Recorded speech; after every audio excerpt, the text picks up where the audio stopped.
Eder. McAllister. Il giorno della riesumazione. Quello era un momento di grande intimità, di grande dolore.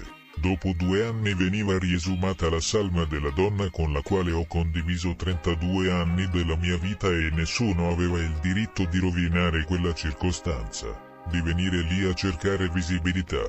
Io non mi preoccupo per quello che dicono di me, per i sospetti che ancora alcune persone continuano ad alimentare, ma ci tengo a tutelare la figura di Liliana e, se sarà il caso, ricorrerò anche alle vie legali.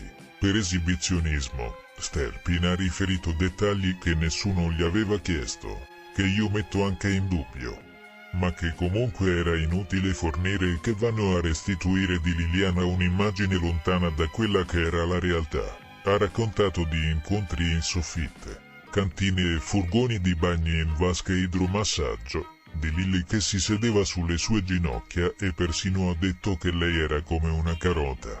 Tutti elementi che nulla hanno aggiunto alle indagini e che, anche se fossero veri, a Liliana non avrebbe mai fatto piacere venissero spiattellati in tutte le trasmissioni televisive.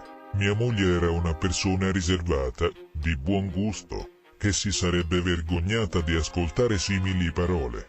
Quindi chi si vanta raccontando dettagli pruriginosi semplicemente non aveva capito nulla di Lily e denigra la sua figura. Mi è stato riferito che all'interno della bara, ora che si è proceduto con un nuovo esame autoptico, il corpo è stato trovato dentro il sacco mortuario e sul fondo della cassa c'erano uno straccio, un pezzo di cartone, del materiale di plastica.